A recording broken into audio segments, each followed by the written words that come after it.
In this example, I'd like to look at a wheel that is spinning at 45 revolutions per minute, and we're going to describe the height off the ground at a point that happens to be 20 inches away from the center of this wheel. It doesn't have to be that the wheel is a 20-inch radius.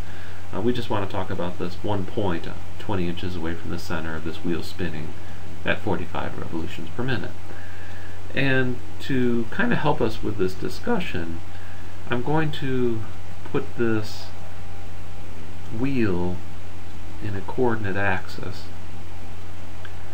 and then just kind of imagine that this point is on the unit circle. So we're going to ignore that it's 20 inches away, we're going to make it 1 inch away.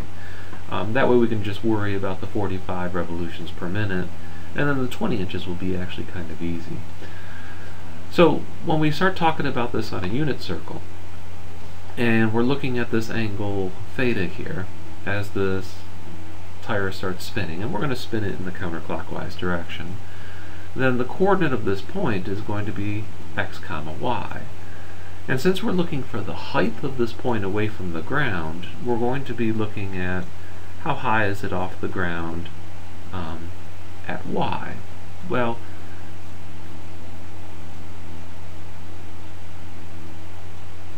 when the angle is theta.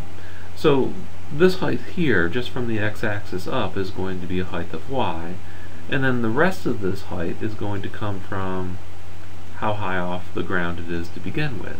So basically I'm going to translate this graph up, the radius of this circle, eventually 20 inches.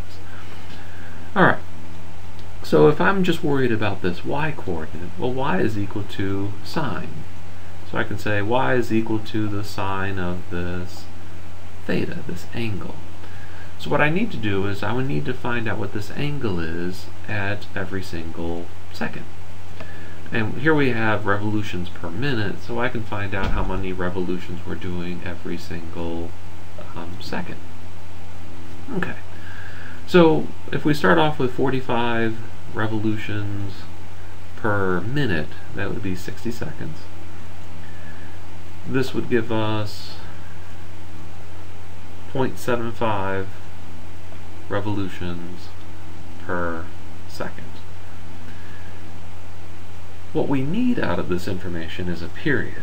Well, if you're doing 0.75 revolutions per second, we want to know how many seconds does it take to do one revolution. So all I have to do is to flip this thing over, take its reciprocal. So the period is going to equal 1 second over 0.75 revolutions, which is 1 divided by 0.75, which will give us 4/3. So the period of this thing is 4/3 seconds. It takes 4/3 of a second to revolve around one time. So basically that's the definition of a sine function. As we go around once, that'll be one period of the sine function. And in this case, it takes 4/3 of a second. Alright, so when we do the rest of it, it's going to be the period, which is we know as pi over, or 2 pi over b, and this has got to equal 4/3. So if we do a little, cross multiplication, we're going to get 6 pi is equal to 4b, and b is going to equal 3 pi over 2. So if I let b equal 3 pi over 2, that'll give us the correct revolutions per minute. Alright. The rest of it is this 20 inches. So one thing we have to do is we have to increase the circle from a unit circle into a 20-inch one, and that's actually easy. That's just the amplitude.